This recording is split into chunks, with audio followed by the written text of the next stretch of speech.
to take into cognizance certain variables in the sense that here we are, we have not been able to fully say how much we're going to make, from revenues this year. Now, governments in the past had tried to remove subsidies with very adverse effects in the sense that people have gone out on the streets. Now, some people say this is an opportunity when the price of petrol is about the same price you would bring it into the country. Why then are we not saying that, or just remove it quietly? Yeah, because if you ask me, I say remove subsidy completely. Now, the immediate impact is huge. The petrol might be selling at between 150 and 200 per liter. But competition, in long term, will help drive down prices. The point that you can actually buy petrol at 30 naira per liter in the long run. But again, in the Nigerian environment, I don't know whether long run exists, because everybody is thinking about now. And somebody might throw a spanner in the works to make sure that his interest is protected. But actually, take out the subsidy, and then encourage private refineries. So you do agree that this would have been an opportunity to remove subsidies without any adverse effect on the economy, especially when you consider that, as you rightly pointed out, it's not like as if the price of anything is going to go down only and simply because the price of petrol has been reduced by 10 naira. Yeah, because one is that from Asaba, you only buy, if you're traveling from here to the east, for instance, Asaba sells at 95. Crossover to, after Asaba, to the whole of the southeast, is between 110, 120, and this is what we're talking about. They don't buy fuel at 97 in the whole of in the whole of the southeast. So you find that this is what we're talking about. If these people can afford to buy at one filling station selling at 110, the other one selling at 115, the other one selling at 120. Okay? So whichever one. It's only NMPC stations that sell at 97 in the southeast. So they are used to buying this thing. So when you remove all the subsidy, then maybe local refineries, because experts have said that, look, to attract, the only incentive that a private entrepreneur has to set up a refinery is if the pump price of fuel is between 150 and 200. That is the only attraction. But there are several things that government can do to cushion the immediate impact. Are they not supposed to do that first before talking about removing the subsidy? They have to do that. Put up at least do that. And then it also allows you to anybody can bring in fuel from any part of the world and sell, rather than the few, the monopolies and, that control the importation of this thing. Wasn't that a similar kind of argument they had before the privatization in the power sector, which some people say ended up creating regional monopolies? And look at where we are today. We're told that the investors invested in the purchase, but they've not invested in delivering service, and that's why you still have this going back and forth. Now, because one is, in the power sector, it's going to take time. It's not immediate. Now they have to sort out all the, what NEPA used to, the people and all that, and actually take possession of these things. And again, you're buying a power plant, or you're setting up, it costs a lot of money. And to cushion, they complain about money, that they don't have enough money, and government has provided some fund to help them, buy some of this equipment, set up properly. So the power sector, yes, it's going to take some time before we begin to see the effect. And most of the people, indigenous entrepreneurs, which government is actually due to encourage, because there are some sectors of the economy that foreigners should not play. Foreigners should not play. How do you mean? There are some sensitive parts of the economy. Expertise or not? You can get expert, but not to control. Okay. Not to control. Telecoms is one of them. Power is one of them.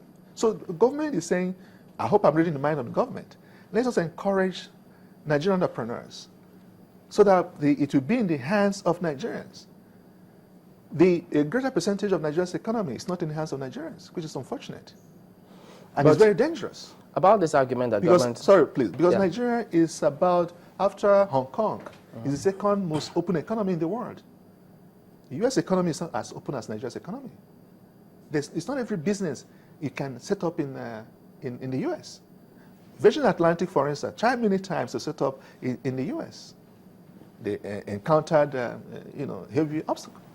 So you find that your American economy is closed economy, more or less. Could the government afford to perhaps have announced a reduction to, say, 67 naira per litre? Yes, they can afford it. But I believe with the dwindling revenues, I don't know whether they can afford to go there, but that could have been made more sense. To But say 60. on what basis would you then say that government could have afforded it? Are you looking at how much the landing cost of petrol, or are you just looking at, government has a big purse, they should be able to fund you see, the because subsidy? I said that the oil and gas, they have the longest chain of middlemen. Now, I introduce you to the person, somebody, to get a paper to import fuel, for instance. I get a cut. The person that actually linked me up to the person gets a cut. Before we get to, whether who gets what when the petrol lands in Nigeria, there is a cost of that petrol landing Yes. in the country. Yes. So are you saying that you're looking at that price, the price at which petrol lands in the country before we begin to talk about all the middlemen and storage and all of that? Of course. Is that the price you're looking at? That's the price I'm or looking you're at. looking at government subsidizing extra? No. You see, without the point I'm making is that how does a subsidy work? You bring in fuel at a rate of maybe, example, 50 naira per liter. Now, all these chains of middlemen, and government wants you to sell at maybe a 65. Now, because of the long chain, they're supposed to be selling at 95 naira. So between 65 and 95, government is taking care of the other one. So that is how this subsidy works.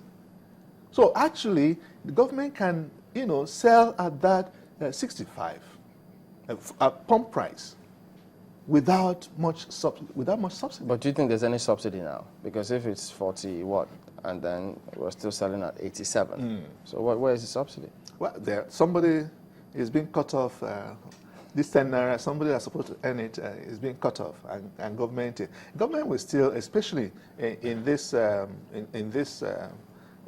short period, government can say, okay, because the people that stocked up the product before now, but there's a when way. did the price drop? This is just for petrol. Yes. Not diesel. And when we talk about crude oil price, I don't know. No, because one This is just Shouldn't it reflect across board? It should. One derivative. It should. Because even South Africa had to reduce not just petrol, but also other products. And some people are saying, okay, what about kerosene? I said, look, without saying it, there's a way government has a way of shifting demand. Government is indirect without, telling us. They're shifting demand for kerosene, as a domestic, for domestic consumption, and also encouraging people to use gas, because gas is clean and all that. Because kerosene is more important in aviation fuel.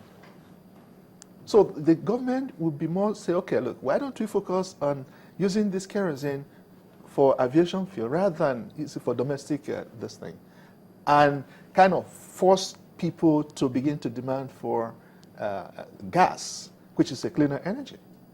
Okay, so that is what is happening now.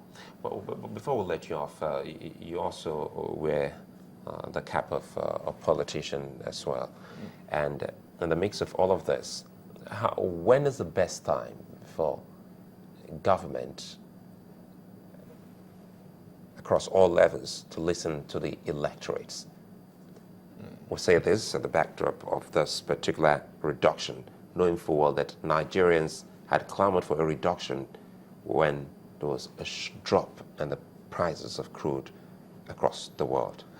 Yeah, there should be some kind of immediacy.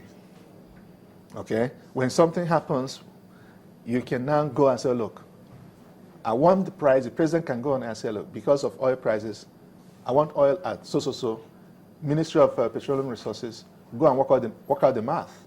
Okay? That could have been heavier. People would have appreciated it more. Now that it's a political, politics is in the air and all that, you find that people will not really appreciate it. They will think that, oh, you wanted to score a political point, that's why this. But there should be some immediacy. As soon as this thing happened, like what happened in South Africa and some other countries, it should have been a few days, 1 week. The president could announce and say, look, let's reduce this and let them work out the math. It could have carried more weight than it is doing now. Because, well, that's one thing in governance. You know, you have to sense when to come up with,